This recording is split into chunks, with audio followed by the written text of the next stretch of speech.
चलें भाई, बिस्मिल्लाहिर्रहमानिर्रहीम। पिछले लेक्चर के अंदर अपने पहले 5 चैप्टरों के जो है लॉन्ग क्वेश्चन लगवा दिए थे कि कौन कौन से लॉन्ग क्वेश्चन करने हैं। नेक्स्ट चलते हैं चैप्टर नंबर 6 के ऊपर। चैप्टर नंबर 6 के ऊपर जो है फर्स्ट ऑफ ऑल जो पहला सबसे पहला लॉन्ग क्वेश्चन है वो हुक्स है, जो कि इस चैप्टर का मोस्ट इम्पोर्टेंट लॉन्ग क्वेश्चन है। उसके बाद हम नेक्स्ट चलते हैं। नेक्स्ट हमारे पास एप्लीकेशन जो है वो कट है।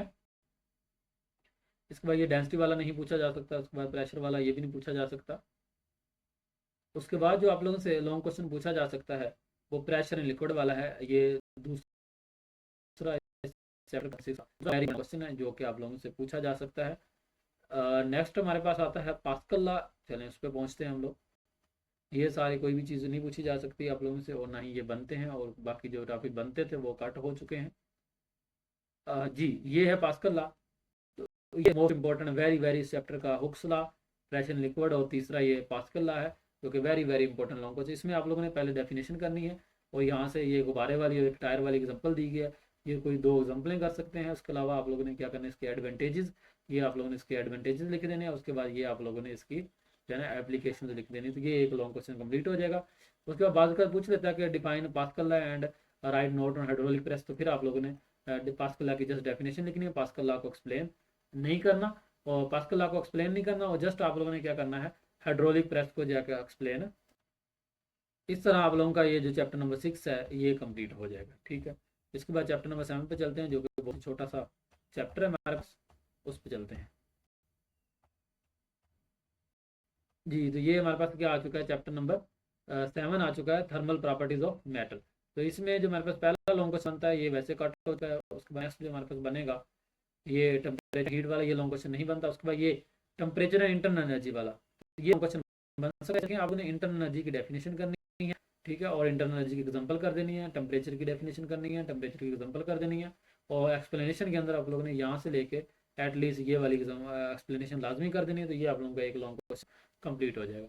उसके बाद थर्मामीटर की डेफिनेशन और थर्मामीटर की ये प्रॉपर्टीज़ हैं, मोस्ट इंपॉर्टेंट जो है शॉर्ट के तौर पर पूछी जा सकती हैं। लॉन्ग क्वेश्चन में पूछेगा तो फिर आप लोगों ने ये प्रॉपर्टीज़ लिख देनी है, और जस्ट थर्मामीटर की डेफिनेशन देख लेनी है। ये उम्मीद काफ़ी है कि ये नहीं पूछेगा, और पिछला लॉन्ग क्वेश्चन लाजमी पूछेगा। उसके बाद ये मोस्ट इंपॉर्टेंट लॉन्ग क्वेश्चन है, 2 हो गए जो वेरी इंपॉर्टेंट है। ठीक है। लिक्विड इन ग्लास थर्मामीटर, ये भी पूछा जा सकता है। अगर लॉन्ग क्वेश्चन आता है जिसमें आप लोगों ने ये 2 क्वेश्चन जो है ना बाकायदा हेडिंग्स बना के ये 2 क्वेश्चन भी साथ में एक्सप्लेन करने हैं। इसकी ये कंस्ट्रक्शन एक्सप्लेन करनी है, इसकी डेफिनेशन पहले लिखनी है, फिर एक्सप्लेनेशन में ये डायग्राम बनानी है, एक्सप्लेनेशन को एक्सप्लेन कर देना अच्छे से। उसमें एक्सप्लेनेशन देने के बाद इसके एक्सप्लेनेशन देने के बाद आप लोगों ने ये टेम्परेचर स्केल वाला लॉन्ग क्वेश्चन करना है। तो इस चैप्टर के 3 लॉन्ग क्वेश्चन मैंने बताए हैं। एक इंटरनल एनर्जी वाला था, दूसरा लिक्विड इन ग्लास थर्मामीटर था, तीसरा मैंने वो बताया जस्ट थर्मामीटर, उसकी जो है ना प्रॉपर्टीज कर लें। वो शॉर्ट क्वेश्चन एमसीक्यू में पूछी जा सकती हैं अच्छे से, और मे भी लॉन्ग क्वेश्चन में वो पूछ ले। उम्मीद काफ़ी है कि मोस्ट इंपॉर्टेंट लॉन्ग क्वेश्चन ही पूछेगा, वो नहीं पूछता, लेकिन बाज़ का आ भी सकता है। तो इसमें से आप लोगों ने जस्ट जो है ना टेम्परेचर स्केल के ऊपर से ये 2-3 लाइनों की डेफिनेशन बता देनी है एक्सप्लेनेशन में, कि 2 फिक्स पॉइंट होते हैं, एक अपर और एक लोअर। उसके बाद इसकी जो है ना 3 टाइप्स लिखनी है। मेन चीज़ आप लोगों ने ये एक्सप्लेन करनी है इस लॉन्ग क्वेश्चन के अंदर। ठीक है। इसमें ये 3 इसकी टाइप्स होती हैं। सेल्सियस में ये छोटा सा पैराग्राफ है 4 लाइनों का, और फ़ारेनहाइट में ये पैराग्राफ है, और केल्विन में ये छोटा सा पैराग्राफ है। ये 3 पैराग्राफ लिखने हैं, और लास्ट पे आप लोगों ने ये एब्सोल्यूट जीरो की जो डेफिनेशन है लास्ट में लाजमी मेंशन कर देनी है।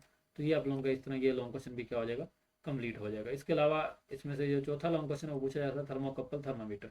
ठीक है। ये इतना खास इंपॉर्टेंट नहीं है, लेकिन पूछा जा सकता है, इसलिए आप लोगों ने ये लॉन्ग क्वेश्चन भी तैयार करके जाएंगे, ताकि आप लोग जो है ना अपना ईजिली तैयारी हो सके और आप लोग फुल मार्क्स सिक्योर कर सकें। नेक्स्ट हमारे पास चैप्टर नंबर 8 आ चुका है, मैग्नेटिज्म वाला। चैप्टर नंबर 8 के अंदर आप लोगों से आज जो पहला लॉन्ग क्वेश्चन है वो प्रॉपर्टीज ऑफ मैग्नेट है। ये लॉन्ग क्वेश्चन पूछा जा सकता है। इसकी 4 प्रॉपर्टी हैं, ये आप लोगों को पूछा जा सकता है। आज का एक और लॉन्ग क्वेश्चन है, ये आइडेंटिफिकेशन मैग्नेट। इसी लॉन्ग क्वेश्चन के अंदर 2 पूछे जा सकते हैं, या तो वो चारों प्रॉपर्टीज के बारे में पूछा, या वो फिर आइडेंटिफिकेशन ऑफ मैग्नेट एक प्रॉपर्टी पूछे। इसमें आप आइडेंटिफिकेशन ऑफ मैग्नेट में आप लोगों ने ये जो एग्जाम्पल भी बनानी है बाकायदा। ठीक है। ये जो पिक्चर्स बनी हुई डायग्राम, ये डायग्राम भी आपने लाजमी बनानी है इसके साथ। ठीक है। डायग्राम बनानी है, और साथ में ये डेफिनेशन लिखनी है, और इसको एक्सप्लेन कर देना। ये एक्सप्लेनेशन दी गई है सारी। उसके बाद जो लॉन्ग क्वेश्चन पूछा जा सकता है आप लोगों से,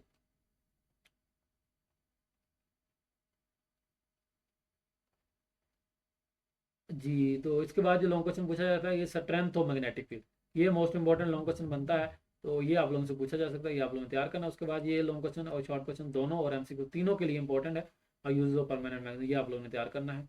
एप्लीकेशन वैसे कट हो चुकी हैं। उसके बाद इलेक्ट्रोमैग्नेट की एप्लीकेशन कट नहीं हुई।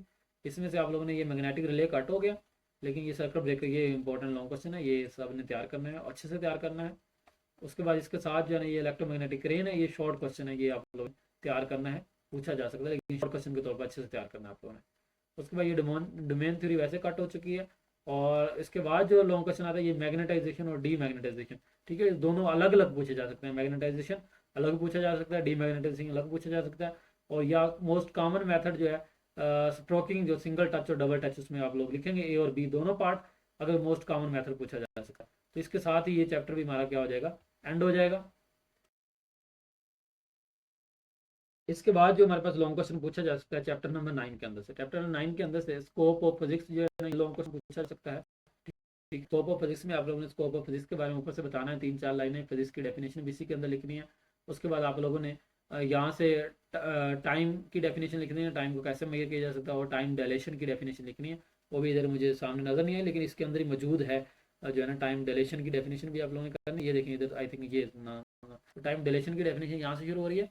तो टाइम डिलेशन की डेफिनेशन लिखनी है, जो कि कहता है कि स्पीड ऑफ लाइट से अगर चला जाए तो हमारी जो है मास, उसकी वैल्यू जो है ना वो चेंज हो सकती है। ठीक है, डिफरेंट हो सकती है, या टाइम की जो स्पीड है वो रुक सकता है, टाइम और हो सकता है, टाइम की स्पीड स्लो हो सकती है। मतलब अगर हम स्पीड ऑफ लाइट से घुमाया जाए, भगाया जाए, तो उस वक्त जो टाइम की वैल्यू होगी वो क्या हो सकती है, डिक्रीज हो सकती है, कम हो सकती है। तो ये बेसिकली टाइम डिलेशन है, कि टाइम का कम हो जाना, टाइम का डायलेशन का मतलब होता है कम हो जाना। ठीक है, रुक जाना टाइम का, या स्लो चलना टाइम का। तो ये सारा किसमें आ जाए, टाइम डिलेशन, ये आप इसमें करना है। ब्रांचेज ऑफ फिजिक्स में से ये आप लोगों से लॉन्ग क्वेश्चन पूछा जा सकता है। कोई सी 5 ब्रांचेज लिख दें, या कोई सी 5 ब्रांचेज को वो खुद नाम देगा, और फिर आप लोगों ने जो है ना उसको एक्सप्लेन करना होगा। ठीक है, इंटरमीडिएट ब्रांचेज जो है ये लॉन्ग क्वेश्चन में नहीं पूछी जा सकती, जस्ट आप लोगों ने शॉर्ट क्वेश्चन के तौर पर तैयार करनी है। लेकिन ये ब्रांचेज जो है तैयार तो करनी है, तो सारी शॉर्ट के लिए तैयार हो जाता है, फिर सारी जो है ना इकट्ठी बस इनकी डेफिनेशन लिखने वाला वैसे टॉपिक काट है। नेक्स्ट जो है लॉन्ग क्वेश्चन वो साइंटिफिक मेथड वाला, इसमें से थ्योरी एंड लॉ वाला जो रेंस है बहुत ज़्यादा इंपॉर्टेंट लॉन्ग क्वेश्चन, वो पूछा जा सकता है, या सारा मुकम्मल तौर पर हमारे पास। इसके बाद जो हमारे पास मैं बताया था आप लोगों साइंटिफिक मेथड में, अगर वो कंप्लीट लॉन्ग क्वेश्चन पूछता है तो आप लोगों ने कंप्लीट लॉन्ग क्वेश्चन बताना है। ठीक है, अदरवाइज आप लोगों ने कंप्लीट लॉन्ग क्वेश्चन नहीं बताना, बल्कि क्या बताना है, जस्ट आप लोगों ने शॉर्ट क्वेश्चन के तौर पर जो है ना अलग अलग पूछे जा सकते हैं। लॉन्ग क्वेश्चन के तौर पर सारा पूछा जा सकता है, तो तमाम के तमाम हेडिंग्स देंगे और तमाम के तमाम लॉन्ग क्वेश्चन के तौर पर लिखेंगे।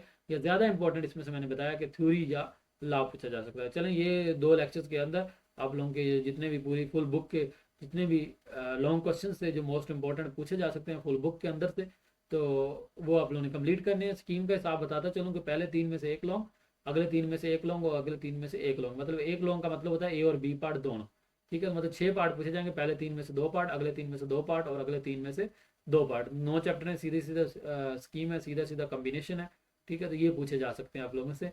तो आप लोग को इससे मेरे हिसाब से पहले 3 और आखिरी 3 ज़्यादा इंसान है, वो कर सकते हैं, या दरमियान वाले 3 भी करना चाहें तो ये दैट्स योर विश, कि आप लोग कर सकते हैं। चलें, आज का लेक्चर यहीं पे एंड अप करते हैं। ओके, अल्लाह हाफिज़। बहुत शुक्रिया आप लोगों का। चैनल को देख रहे हैं तो सब्सक्राइब कर दिया करें, और वीडियो को लाइक कर दिया करें, शेयर कर दिया करें, ताकि जो जो देखें उनका फ़ायदा हो जाए। ओके, अल्लाह हाफिज़।